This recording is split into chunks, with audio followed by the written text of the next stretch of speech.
And welcome back to the podcast. Here we are with Gary Bowman. Today, Gary's going to walk us through, Gary, what are you going to walk us through today? What are we talking about?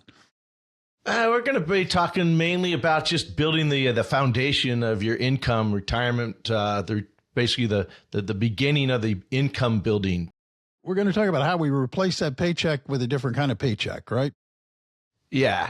I mean, the last couple of ones we talked about budgeting and lifestyle and all this money we're going to be spending. So we better figure out how to replace that paycheck and quick. Exactly. Well, we already know one piece of that puzzle is going to be Social Security. I can't wait to hear what your thoughts on Social Security and what other pieces might fit in there to help make a healthy income so that you have an enjoyable retirement. Yeah. That's what basically we'll get through this episode. So let's start with where does Social Security fit?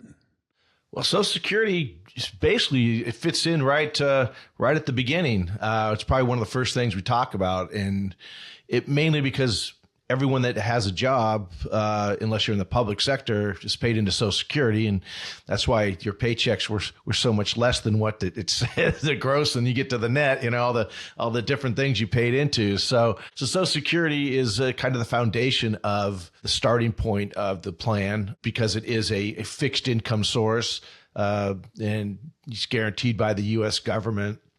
It's got an inflation hedge. There's survivor benefits. There's a lot of different decisions that need to be made when you're deciding to claim Social Security. Different ages and different amounts that could come to you, tax situations. So Social Security is like a big part of the beginning, the foundation. Well, you know what? I'm going to spend a little bit of time there and get your thoughts on this because, I, like everybody else, get all kinds of mailings from all kinds of financial advisors, and I use that term in quotes loosely, encourage me to come to dinner with them, spend some time with them and 50 other people, and they'll talk about Social Security. And I get the feeling, Gary, there are lots of different tales, we'll just go with that, about how Social Security works and when it is best to take it.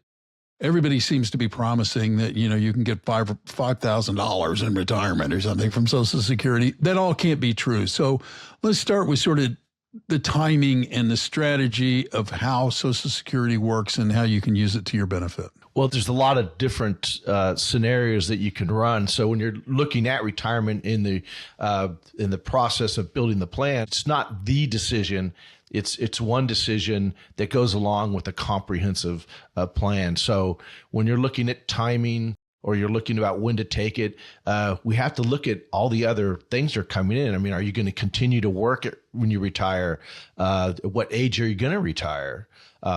Your tax implications, and then you've got the required minimum distributions that you need to take out. So do you need to maybe take Social Security earlier because you have other assets that are going to create more of a tax burden down the road? So it's not a one size fits all. It's you have to look at the overall plan. And as far as going to dinner, I mean, basically, I think they're just trying to get your information and to feed you. And Social Security is a part of it, but it's just the foundation that we start with, that or pensions. Like if you're a public employee, a fireman, or you're a teacher, it's kind of a replacement for Social Security. So I put that in the same category as what I call fixed income.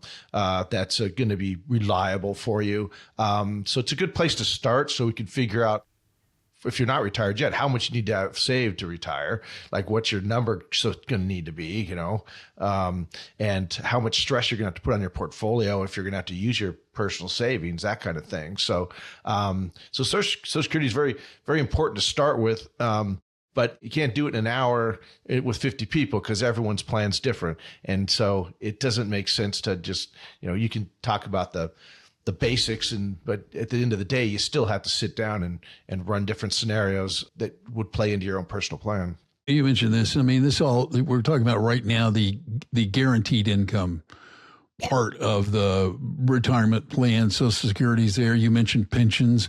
Do annuities fit into this for you at all? They do, if people have saved in them. we like to call it fixed income rather than guaranteed because nowadays nothing's guaranteed. So, True. yeah, annuities fit in there. In especially for very conservative investors that because you can do different things with annuities also that you can do an immediate annuity where it pays you an income for your life for a certain amount of time. So those are also, there's a lot of different scenarios or variables that come into those. And just like there is with, like, go back to the pension or Social Security, because you have survivor benefits that you can choose with a pension. You also have, like with Social Security, the date when you want to take it, as early as 62, as late as 70. With pensions, they might not start for a certain amount of time. So if you retire, say in your 50s, the pension doesn't start till 60. So, and then there's different payouts. You can take it as a lump sum in some cases on pensions. In other cases, you can't. You have to take it as a monthly income. So there's a lot of things going on here that we're looking at with all the fixed income sources. All right, cool. So the fixed income, Social Security, pensions, annuities, personal savings. What can personal savings look like? I think everybody pretty much has an idea, but run through those for us. Well, personal savings is, you got most people when they're working, it's their 401k, 403bs, things like that. So 401ks are probably the most prevalent.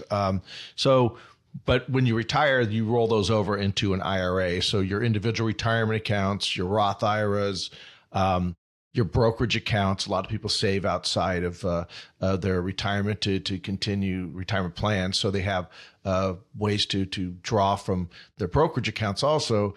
And it's really good if you started to plan early to build up that after-tax brokerage accounts, so that, and the Roth IRAs also for tax planning purposes down the road.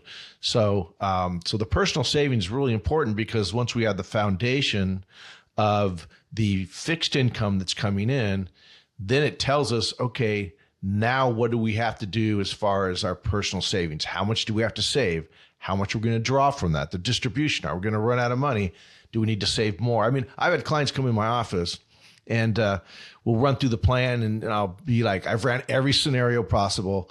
Sorry, you're going to have to work a couple more years, or you're going to have to make some really tough decisions down the road. So it's hard to look at people that want to retire and say, it's going to be at least a couple more years, or you're going to really regret making that decision right now. Yeah. Are there other potential income sources that you look at or that are possible? Absolutely. There's so many different things. Because when you retire, you have more income streams available in most cases than you do when you're working. When you're working, you're just getting a paycheck, right? Exactly. So you're retired, right? You might have a pension, you might have annuity, Social Security, and then you have your personal savings. Then the other things we might look at is people will go back and work. I mean, you might go and just decide to work part-time. Maybe not because you need the money even. It might be because you want that social activity, that kind of thing. So that's part of the plan. But a lot of my clients, especially the engineers I've worked with, have come out and they've got niches and they're very specialized in some of their fields. And they will, the companies need them. So they retire out, they get all the benefits of retirement, and then they come back in and they come as a consultant, and they're no longer an employee or a W-2 employee. They're consultant on 1099 level, and gives them a lot more freedom. They get to sit and negotiate a contract and say, well, this is what I'm worth. If you want me, now you got to pay me what I'm worth, right? And so it really gives them some leverage, and that's another good one. Also, a lot of my clients own real estate, whether it's one property or an apartment building or several properties. I look at that as another really nice cash flow that I put in the work area as far as part-time or you're doing consulting, because owning property it's work. Even if you have a management company, you still get phone calls once in a while, or renters not being there. So yeah, those are some other ones. Some of the more uncommon are, you might get an inheritance. You might have a passive business type of experience going on and getting a K-1 that you just are receiving money or there's a trust set up. So those are more uncommon. The more common ones are, your fixed income, your personal savings, and then possibly some work or lifestyle type things. All right. So when you sit down, if I'm a client of yours and we sit down to build my plan, give me an idea, not specifically, obviously, because you don't know my specifics, but if I was a client, how would you approach this? How would we start thinking about this, building an income plan? Well, first we just have to gather the information. And on my website, we have the SCI method, and there's a workbook on there that really walks you through that. But first we need to gather what your expense is going to be. We need to look at your income sources we're talking about right now. And then we would develop a scenario where we take our fixed income, which is our foundation of the income that we're looking at, and then say, okay, here's our fixed income. It's covering a certain amount of our expenses that we know we're going to need to live on. And then we layer it from there. So the fixed income is going to be our foundation, whether it's Social Security or a pension or annuities, whatever. And then we're going to take that second layer is going to be our personal income and our personal savings, I should say. And we're going to then see how much we're going to have to distribute from those personal savings. And it helps us making decisions on what do we invest in? How do we allocate our assets? Do we need to put a lot of stress on the portfolio or not? So that's why it's so important to have the budget so we know what the expenses are going out, how much we need to come in to do your paycheck replacement. So that's how we'd sit down and talk, put things on paper, get an idea of your expenses, do your cash flow statement, which is your expenses and your income, and then also your net worth statement, which is your list of all your assets. We need to know where all your assets are and if they're able to be used to help us with the income, building that income. Yeah. So the plan is over the next couple of episodes, you're going to go into this in better detail and give people an idea of what it would be like to work with you. And can you kind of lay out what the roadmap is ahead of us here on the podcast? Yeah. So what I would like to do is today was kind of a general thing about building that income foundation. And next episodes, we're going to get more in detail on Social Security and claiming strategies and taxation and timing and kind of take some of the mystery or some of the misinformation. I've got people that I've talked to recently that there's a lot of misinformation that's out there regarding Social Security and stuff. So just talking about some of the basics so people kind of have an idea of what to expect and how they can time it and how we can integrate that into an overall plan. So it's not just a one-off decision. It's definitely a comprehensive type of thing. Well, that's great. So that's what the listeners, that's what you have to look forward to over the next couple of episodes as Gary takes us a little deeper into this planning process. Because the goal here is, as the title says, building a retirement plan that lasts, not one that runs out on you somewhere way before you're gone. You want to outlast your money. You don't want to do that. You want your money to outlast you, if anything, as a matter of fact. So one of the things you could do now is you could hit the subscribe button if you're not already a subscriber, because by being a subscriber, you're notified as each one of these episodes come out and you can follow along. If you find it meaningful, I would ask you that you give it a like and you tell people about it, because people telling other people about something they like and they value is very different than the whole bot running around the internet telling you, gee, gosh, I think you'd like. People to people is always way better. So, Gary, as we wrap this episode up, it was you and I were talking before we started. You have some clients that are really unique and really interesting, and I'm looking forward to. You were talking about a couple of them. They really change people's idea. I think they're going to challenge people when they think about retirement and what it could look like and what they could do with it and where their incomes could come from on it, right? Right.